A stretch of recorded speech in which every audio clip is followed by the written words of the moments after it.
Hello friends, நான் Jaya, BCom MA BEd LIC ஆலோசகர். அதாவது இந்த வீடியோ என்ன அப்படின்னா, ஒரு சிறு சேமிப்போட ஒரு முக்கியத்துவத்தை உணர்த்துறதுக்காக உங்களுக்கு நான் பதிவு பண்ணியிருக்கேன். நிறைய சேமிக்கக்கூடியவங்க நிறைய பேர் இருப்பீங்க. பட் ஆனால் என்னோடய சொந்த அனுபவத்தில் நான் பார்த்ததில் இந்த ஒரு 10 ரூபா நம்ம தினம் சேமிக்கிறது எவ்வளோ பெரிய நன்மையை தரும்னு பாருங்கள். நமக்கு ஒரு மேரேஜ் ஆகி ஒரு 10 வருஷம் இருக்கட்டும், நமக்கு திடீர்னு ஒரு 5000 10,000 தேவைப்பட்டால் நம்ம என்ன பண்ணுவோம்? நம்மளோட சேமிப்புலேருந்து எப்போதும் எடுக்க மாட்டோம். ஏன்னா நம்ம சேமிப்பில் எதுவுமே இருக்காது, டோட்டல் பிளாங்காக இருக்கும். சரிங்களா?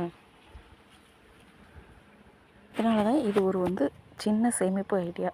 நியூ மேரிடு, ஆல்ரெடி மேரேஜ் ஆனவங்க யாராக இருந்தாலும் பரவாயில்ல, எண்ணிலேருந்து ஒரு 10 ரூபா நீங்கள் சமைக்க போகிறதுக்கு முன்னாடி காலையில், அல்லது ஒரு பால் வாங்க போகிறதுக்கு முன்னாடி, அல்லது ஒரு காய்கறி கடைக்கு போகிறது முன்னாடி எடுத்து ஒரு 10 ரூபா நீங்களே அதை திரும்ப டக்குன்னு எடுத்து செலவு பண்ணிடக்கூடாத அளவுக்கு ஒரு சேமிப்பாக பண்ணிட்டு வாங்க.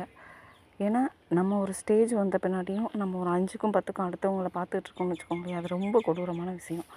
இந்த சிறு சேமிப்பு தொகை நம்ம என்ன பண்ணிட போகுதுன்னு பார்ப்போம். நம்ம டெய்லியும் ஒரு 10 ரூபானா வருஷத்துக்கே 3650 ரூபா நமக்கு சேர்ந்துடும். அதை ஒரு பேங்க் அக்கௌண்ட்லேயும் சேஃபாக போட்டு வச்சிட்டோம்னு வச்சுக்கோங்களேன். அதே மாதிரி நம்ம அடுத்து சேமிக்க நமக்கு ஒரு 10 வருஷத்தில் நம்மள்ட்ட ஒரு கையிருப்பே 36,500 ரூபா இருக்கும். இது ஒரு சாதாரண விஷயந்தான்.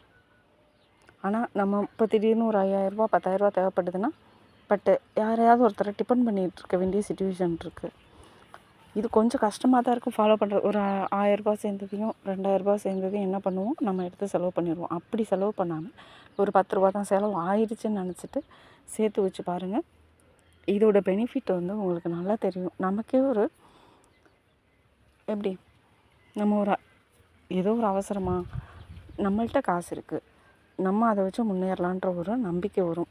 இந்த மாதிரி ஒரு சின்ன சேமிப்போ முதலீடோ இல்லாமல் இருக்காதீங்க.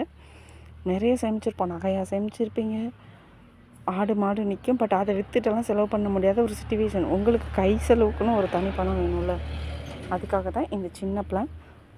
நீங்கள் முடிஞ்சால் ஃபாலோ பண்ணுங்கள். எல்ஐசி சம்மந்தமான எல்லா உதவிகளுக்கும் ஸ்க்ரீனில் கொடுத்துருக்க இந்த நம்பரை ஃபாலோ பண்ணுங்கள். உங்களுக்கு எல்லா உதவியும் நாங்கள் செஞ்சு தருவோம்.